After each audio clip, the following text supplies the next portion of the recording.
ವೈದ್ಯರ ಮಾಂಕಾಳು ವೈದ್ಯರ ಬಯೋಗ್ರಫಿ ಕೇಳೋಣ ಅಂತ ನಾವು ಕಾಯ್ತಾ ಇದ್ರಿ. ಅವ್ರ ಜೀವನ ಚರಿತ್ರೆ ಇಲ್ಲಿ ಡಿ ಕೆ ಶಿವಕುಮಾರ್ ಬಯೋಗ್ರಫಿ ಬಂದ್ಬಿಡ್ತಲ್ಲ ಪೂರ್ತಿ.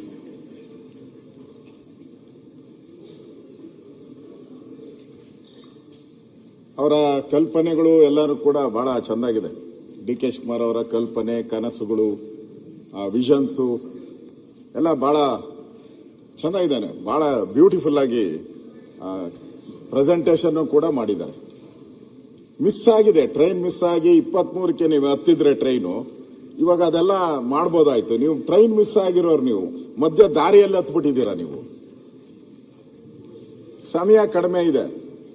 ನಮ್ಮ ಗೌರ್ಮೆಂಟ್ ಈ ಫೆಸಿಲಿಟಿ, ಟೆಂಡರು, ಈ ಸಿಸ್ಟಮ್ಮು, ಮಾಧ್ಯಮ, ಹಿಂದೆ ಇರೋರು ಮುಂದೆ ಇರೋರು, ಈ ಎಲ್ಲ ಕಿರುಕುಳದ ಮಧ್ಯೆ ಆ ಪ್ರಾಜೆಕ್ಟ್ಗಳು ಬರಬೇಕಾದ್ರೆ ನಾನು ಸರ್ಕಾರನ ನೋಡಿದ್ದೀನಿ. ಬಹಳ ಕಷ್ಟದ ಕೆಲಸ. ಅದರಿಂದ ನಾವು ಶುಭ ಕೋರ್ತೀರಿ. ನೀವೇನೋ ಕನಸುಗಳು ಇಟ್ಕೊಂಡಿದ್ದೀರಲ್ಲ, ನಾವು ಶುಭ ಕೋರ್ತೀರಿ.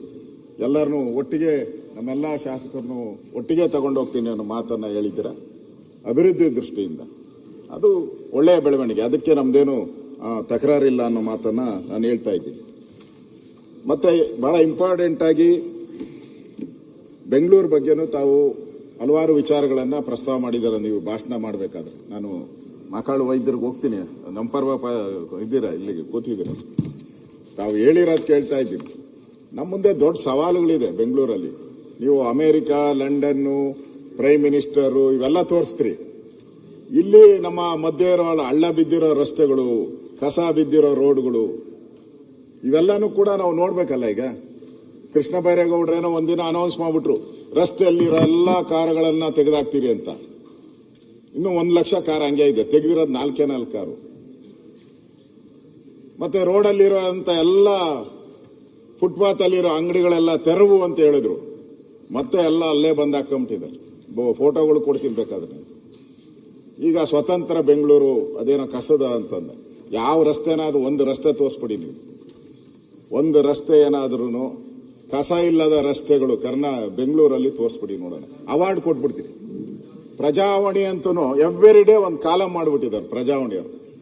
ನಾನೇನು ಹೇಳ್ತಾ ಇಲ್ಲ, ಜಾರ್ಜ್ ಅವರೇ, ನಾನೇನು ಹೇಳ್ತಾ ಇಲ್ಲ, ಕೃಷ್ಣ ಅವರು, ನಾನೇನು ಹೇಳ್ತಾ ಇಲ್ಲ. ಪ್ರಜಾವಾಣಿ ಡೈಲಿ ಹಾಕ್ಬಿಟ್ಟಿದ್ದಾರೆ ನೋಡಿ, ಎವ್ರಿ ಡೇ. ಕಳೆದ 3 ತಿಂಗಳಿಂದನೂ ಆಗ್ತಾ ಇದ್ದಾರೆ. ಇದನ್ನ ನಾವು ಬದಲಾವಣೆ ಮಾಡಿದ್ರೆ ನಮ್ಮ ವಿಷನ್ಸ್ ಏನಿದೆ ಅದಕ್ಕೆ ರೀಚ್ ಆಗ್ಬೋದು. ನಾವು ಬೆಂಗಳೂರನ್ನ ಸುಂದರ ಮಾಡಬೇಕು, ಬೆಂಗಳೂರನ್ನ ಡೆವಲಪ್ ಮಾಡಬೇಕು ಅಂತ ಹೇಳಿದ್ರೆ ಇಲ್ಲಿರೋ ಜನಕ್ಕೆ ನಾವು ಫೆಸಿಲಿಟಿ ಕೊಡ್ಬೇಕು. ಮೊದಲು ಇಲ್ಲಿರೋ ಜನ ನೆಮ್ಮದಿಯಾಗಿ ಬದುಕಕ್ಕೆ ಅವಕಾಶ ಕೊಡ್ಬೇಕು ನಾವು. ಆಮೇಲೆ ಬೇರೆಯವರು ಹೊರಗಡೆ ಬರೋರು ಅವರೆಲ್ಲ ಆಮೇಲೆ ಬೇರೆ. ಇಲ್ಲಿರೋ ಜನಕ್ಕೆ ನಾವು ನೆಮ್ಮದಿಯನ್ನ ಬದುಕುವಂತ ಅವಕಾಶ ಮಾಡಿಕೊಟ್ರೆ ನಿಮ್ಮ ವಿಷನ್ನು ಸರಿ ಇರುತ್ತೆ, ಆ ಕಲ್ಪನೆಗಳು ಸರಿ ಇರುತ್ತೆ. ನಾವು ಕೂಡ ಅದಕ್ಕೆ ಸಹಕಾರವಾಗಿ ನಿಮ್ಮ ಜೊತೆ ನಿಲ್ತೀರಿ. ಅಭಿವೃದ್ಧಿ ದೃಷ್ಟಿಯಿಂದ ನಾವೇನು ವಿರೋಧ ಮಾಡಲ್ಲ. ಇವತ್ತು ತಾವು ಇನ್ನೂ ಹಲವಾರು ವಿಚಾರಗಳನ್ನ ತಾವು ಹೇಳಿದ್ದೀರಾ. ಮುಂದೆ ಅದನ್ನ ನಾವೆಲ್ಲ ಇವಾಗ ಚರ್ಚೆ ಮಾಡೋಣ. ಇವತ್ತು ನಮ್ಮ ಮಕಾಳು ವೈದ್ಯ ಅವರು, ಆ ವೈದ್ಯರನ್ನ ನಮ್ಮ ಪಕ್ಕದಲ್ಲಿ ಕೂತಿರ್ಸ್ಬಿಟ್ಟಿದ್ದೀರಾ. ಈಗ ವೈದ್ಯರನ್ನೆಲ್ಲ ನಮ್ಮ ಪಕ್ಕದಲ್ಲಿ ಕೂತಿರ್ಸಿದ್ದೀರಾ. ನಮ್ಮ ಆರೋಗ್ಯ ಸರಿ ಹೋಗ್ಲಿ ಅಂತ ಬಹಳ ಸಂತೋಷ. ಹಿಂದೆ ನಮ್ಮ ರುದ್ರಪ್ಪ ಲಂಬಾಣಿಯವರಿದ್ರು, ಬಹಳ ಕೋಆಪರೇಟಿವ್ ಆಗಿದ್ರು. ಪಾಪ ನಾನೇನ ಮರ್ತರೆ ಎತ್ತಿ ಕೊಡೋರು ಕೈಗೆ. ಅವರು ನಾನೇನೋ ಭಾಷಣದಲ್ಲಿ ಏನಾನ ಮಿಸ್ಟೇಕ್ ಆದ್ರೆ ಎತ್ತಿ ಕೈ ಕೊಡೋರು. ರಿಯಲ್ ಆಗಿ ಒಳ್ಳೆ ಮನುಷ್ಯ, ಒಳ್ಳೆ ಮನುಷ್ಯ. ಅದರಿಂದ ಅವರು ನಮ್ಮ ಜೊತೆ ಹಾಗೇ ಇರಲಿ, ಯಾಕಂದ್ರೆ ಪಕ್ಕದಲ್ಲಿ ಕೂತಿರೋದ್ರಿಂದ ಒಳ್ಳೆ ಸ್ನೇಹ. ಈಗಲೂ ಅಷ್ಟೇ ಸ್ನೇಹಿತರಿದ್ದಾರೆ ಲಂಬಾಣಿಯವರು. ಇವತ್ತು ಇಂಡಿಪೆಂಡೆಂಟ್ ಆಗಿ ಜಿಲ್ಲಾ ಪಂಚಾಯಿತಿಯಲ್ಲಿ 2 ಬಾರಿ ಗೆದ್ದು, ಇಂಡಿಪೆಂಡೆಂಟ್ ಆಗಿ MLA ಗೆದ್ದು, ಈಗ ಅವರು ಉಪಸಭಾಪತಿಗಳಾಗಿರುವಂಥದ್ದು. ನಾವು ಕೂಡ ಅದಕ್ಕೆ ಕೋಆಪರೇಟ್ ಮಾಡಿದ್ದೀವಿ. ಉಪಸಭಾಪತಿ ಎಲೆಕ್ಷನ್ಗೆ ನಾವೇನು ವಿರೋಧ ಏನು ಮಾಡಲಿಲ್ಲ. ನಾವು ಯಾಕೆ ವಿರೋಧ ಮಾಡಿಲ್ಲ ಅಂದ್ರೆ, ಈ ಕಾಂಗ್ರೆಸ್ ಲೆಟರ್ಡ್ ಅಲ್ಲಿ ಅವ್ರ ಹೆಸರೇ ಇಲ್ಲ. ಇವು ಕಾಂಗ್ರೆಸ್ ಲೆಟರ್ಡ್ ಕಳಿಸಿದಾರಲ್ಲ, ವೇಣುಗೋಪಾಲ್ ಅವರು, Honorable Congress President has approved and the proposal for the indication of the new minister and ಇದಂತ ಎಲ್ಲ ನಿಮ್ಮ ಹೆಸರಿದೆ ಇದರಲ್ಲಿ. ಇಲ್ಲಿದೆ, ಇಲ್ಲಿ GS ಪಾಟೀಲ್ ಅಂತ, ಇವ್ರ ಹೆಸರಲ್ಲಿ ಪೊನ್ನಣ್ಣ ಅಂತ ಇದೆ. ಪೊನ್ನಣ್ಣ ಬರ್ಲಿಲ್ಲಲ್ಲ, ಇವ್ರು ಬಂದಿದಾರಲ್ಲ, ಅದಕ್ಕೆ ಇದು ಲಿಸ್ಟ್ ಅಲ್ಲಿ ಇಲ್ಲ, ಇವ್ರು ಬಂದಿದ್ದಾರೆ. ಅದಕ್ಕೆ ನಾವು ಪೂರ್ತಿ ಸಹಕಾರ ಕೊಟ್ಟಿದ್ದೀರಿ. ನಾವು ಎಲೆಕ್ಷನ್ ಅಲ್ಲಿ ಪಾರ್ಟಿಸಿಪೇಟ್ ಮಾಡಿದಿರಿ, ಪೂರ್ತಿ ಸಹಕಾರ ಕೊಟ್ಟಿದ್ದೀರಿ. ಅವ್ರ ಪಾಪ ಮಂತ್ರಿಯಲ್ ಪಟ್ಟಿಯಲ್ಲಿ ಇದ್ರು ಅವರು. ಎಲ್ಲೋ ಏನೋ ಮಿಸ್ಟೇಕ್ ಆಗಿ ಅವರು ಲಿಸ್ಟ್ ಅಲ್ಲಿ ಇದ್ದವ್ರು ಪಾಪ ಸರಿಯಾಗಿ ದೋಣಿಯಲ್ಲಿ ಮೀನು ಹಿಡಿಯಕ್ಕೆ ಹೋಗಿದ್ದಾರೆ. ಯಾಕೋ ಅವತ್ತು ಮೀನು ಸರಿಯಾಗಿ ಸಿಕ್ಕಿಲ್ಲ ಅನ್ನೋ ಕಾಣಿಸುತ್ತೆ ಅವ್ರಿಗೆ. ದೋಣಿನೇ ಮುಗಿಸ್ಕೊಂಡು ಏನೋ ಪ್ರಾಬ್ಲಮ್ ಆಗಿರ್ಬೇಕು ಅವ್ರಿಗೆ. ಮತ್ತೆ ಒಳ್ಳೆಯವರು ಅಂತ ಏನೋ ಅವ್ರನ್ನ, ನಿಮ್ಮನ್ನು ಅಷ್ಟೇ ಹಂಗೆ ಮಾಡಿರೋದು. ಅವ್ರದ್ದು ಅದೇ ಕತೆ, ನಿಮ್ದು ಅದೇ ಕತೆ. ಅದಕ್ಕೆ ಬಹಳ ಒಳ್ಳೆಯ ರೀತಿಯಾಗಿ ಅವರು ಜಿಲ್ಲಾ ಪಂಚಾಯಿತಿ ಸದಸ್ಯರಾಗಿ ಮತ್ತು MLA ಆಗಿ ಕೆಲಸ ಮಾಡಿದ್ದಾರೆ. ಅವರಿಗೆ ನಾನು ಕೂಡ ಶುಭ ಕೋರ್ತೀನಿ. ಮುಂದಿನ ದಿನಗಳಲ್ಲಿ ಅವರಿಗೆ ಇನ್ನಷ್ಟು ಎತ್ತರದ ಸ್ಥಾನ ಸಿಗಲಿ ಅನ್ನೋ ಭಾವನೆ ನಾನು ವ್ಯಕ್ತ ಮಾಡ್ತಾ ಇದ್ದೀನಿ.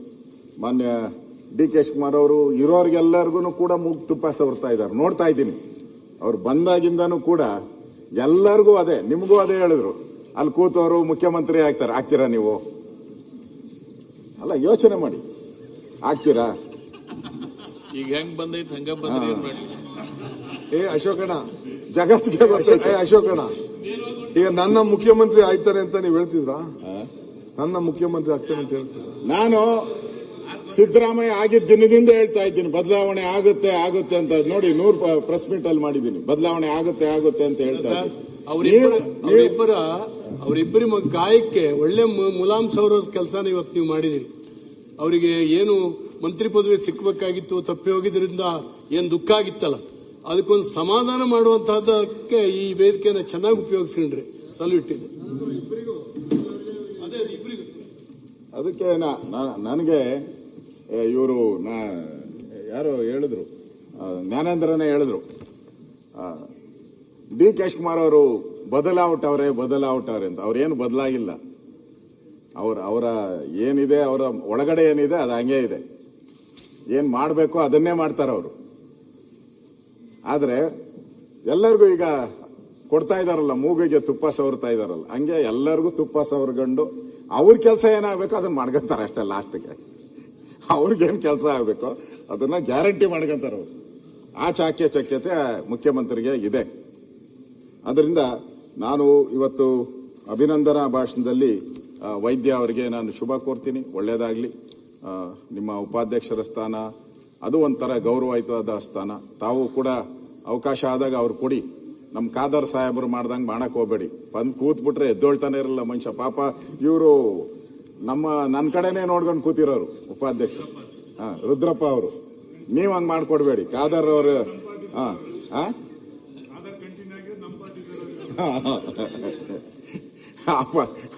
ಖಾದರ್ ಕೊಟ್ಟಂಗೆ ಕಾಟ ಕೊಡಬೇಡಿ, ಅವಕಾಶ ಕೊಡಿ. ಯಾಕೆಂದ್ರೆ ನೀವು ಅಧ್ಯಕ್ಷರಾಗಿದ್ದೀರಾ, ನಿಮ್ಗೊಂದು ಗೌರವಯುತ ಸ್ಥಾನ ಇದೆ. ನಿಮಗೆ ಕಮಾಂಡಿಂಗ್ ಕಾನ್ಸ್ಟಿಟ್ಯೂಷನ್ ಅಲ್ಲಿ ಒಂಥರ ಜಡ್ಜ್ ತರ ನೀವು ಈಗ. ಸೊ ಇನ್ನೊಬ್ಬರನ್ನ ಟ್ರೈನ್ ಮಾಡಕ್ಕೂ ನಿಮ್ಗೆ ಅವಕಾಶ ಇದೆ. ಹಿಂದೆ ನೀವು ಕೆಲವರನ್ನೇ ಜ್ಞಾಪಿಸ್ಕೊಳ್ಳಿ. ಹಿಂದೆ ರಾಮಕೃಷ್ಣ ಹೆಗಡೆ ಅವರಿದ್ರು. 100 ಜನ ಅವರು ನಾಯಕರನ್ನ ತಯಾರು ಮಾಡಿದ್ರು. ನಾನು ನೋಡಿದ ರೀತಿ 100 ಜನ ನಾಯಕರು ಅವ್ರು ಇವತ್ತು ಎಲ್ಲಾ ಪಾರ್ಟಿಯಲ್ಲೂ ಇದ್ದಾರೆ, ಬೇರೆ ಬೇರೆ ಪಾರ್ಟಿಯಲ್ಲೂ. ರಾಮಕೃಷ್ಣ ಹೆಗಡೆ ಮಾಡೆಲ್ ನಮ್ಗೆ ಅವರು. ಆ ಥರದವ್ರು ಬಹಳ ವಿರಳ, ಬೆಳೆಸುವಂಥವ್ರು ಬಹಳ ವಿರಳ. ಅದರಿಂದ ತಮಗೂ ವಿನಂತಿ ಮಾಡ್ತೀನಿ, ಅವಕಾಶ ಸಿಕ್ಕಿದಾಗೆಲ್ಲ ವೈದ್ಯರಿಗೂ ಒಂದು ಚಾನ್ಸ್ ಕೊಟ್ಟು ಅವರು ಒಂದು ಸ್ವಲ್ಪ ಅಧಿವೇಶನ ನಡೆಯುವಂತ ಒಂದು ಚಾಕ್ಯತೆ ಅವರೂ ಪಡೀಲಿ. ಮುಂದೆ ಅವರು ಸ್ಪೀಕರ್ ಆಗ್ಬೋದಾ? ಸ್ಪೀಕರ್ ಆಗೋ ಯೋಗ ಏನಾನ ಬಂದ್ರೆ ಅವರು ಕೂಡ ಸ್ಪೀಕರ್ ಆಗ್ಲಿ. ವಿಧಿ ಸಂಕಲ್ಪ ಅಂತ ಅವ್ರು ಹೇಳ್ತಾ ಇದ್ದಾರೆ. ವಿಧಿ ಸಂಕಲ್ಪ ಇದೆ ಅಂತ. ವಿಧಿ ಸಂಕಲ್ಪ ಏನಿದೆಯೋ ಅದಾಗ್ಲಿ. ನಾನು ಶುಭ ಕೋರ್ತೀನಿ. ಮತ್ತೊಮ್ಮೆ ನನಗೆ ಅಭಿನಂದನಾ ಸಲ್ಲಿಸೋದಕ್ಕೆ ಅವಕಾಶ ಕೊಟ್ಟಿದ್ದಕ್ಕೆ ತಮಗೆ ಧನ್ಯವಾದ ಹೇಳಿ ನನ್ನ ಮಾತು ಮುಗಿಸ್ತಾ ಇದ್ದೀನಿ. ಸನ್ಮಾನ್ಯ ಅಧ್ಯಕ್ಷೆ, ಏನು ಮನ್ಕಾಳ್ ಸುಬ್ಬ ವೈದ್ಯ ಅವರು ಇವತ್ತು ಉಪಸಭಾ